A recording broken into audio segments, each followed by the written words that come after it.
Hai rānei e pai ana kia mau moko kauai kia mau mataora rānei te Pākehā. Koe rā te pātai e tau kume hia ana i runga kōtui pāpuri i tēnei wānei.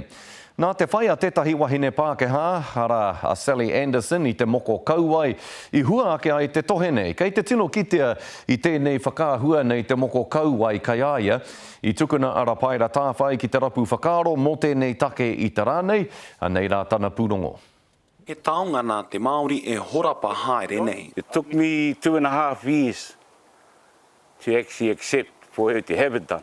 Ko Roger te tai te hoarangatira o Sally Anderson, he wahine toto Pākehā kua tai a tōna kauai ki te moko.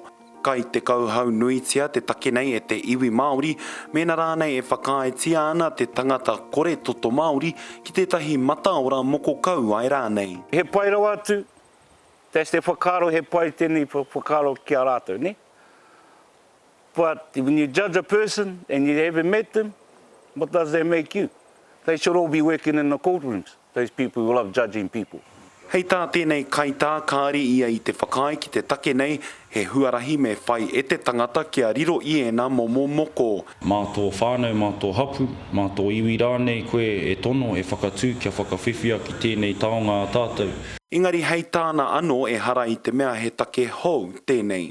Engari, etahi wā, i whiwhi moko kaua, i whiwhi moko mataora, o etahi o ngā tangata e hara i te mea he Pākehā, engari he tauiwi.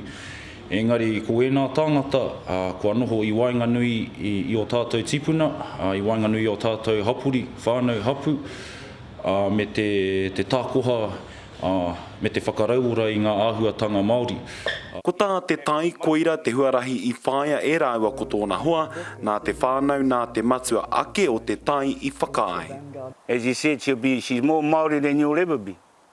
Because her heart is pure, always has been. Her soul is from a pure soul. Nā Inia Taylor te moko i tā, ko ia hoki te tangata i tā i te ringa o Rihanna. If someone comes to you and says they've got the support, then who am I to say that they shouldn't have it? You know what I mean? Hei tāna anō ki te whakai te whānau mā rātou anō te tangata mau moko e tiaki e ārahi. Well, the role of the iwi and the hapu is to guide that person. And how that person behaves after the fact is very important. How they carry it and how they wear it.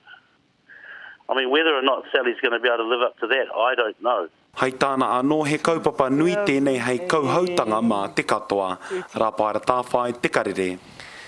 Tēnā, kia te tiro tātou ki ngā whakaaro, kua tuhia ki tā mātou pukamata e pāna ki te Pākehā e mau moko kauai ana, e mau mataora ana rānei. Ko tōna torurau tāngata i tuhi kōrero mai e neke atu i te whitu te kau ōrau o rātou i ki, kāre i te pai. Ko era atu i pai noiho ki a rātou kia mokoia te kanohi o te Pākehā. Hioi whai muri hoi tērā whakatau a rātou i tuhia he kōnuitanga he tohu katakata rānei. Nō reira, me pānui tātou i etahi o ngā tāpāinga whakaaro.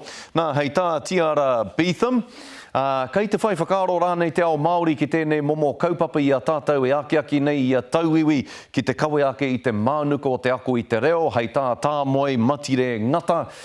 E kāo, engari ka noho, ka ata nai, ore i te kaupapa nei kātahi ka whakaaro ake kei te heke pea ki te whakanano i tēnei whai a te Pākehā mena rā he ngākau Māori, he wairua Māori o rātou.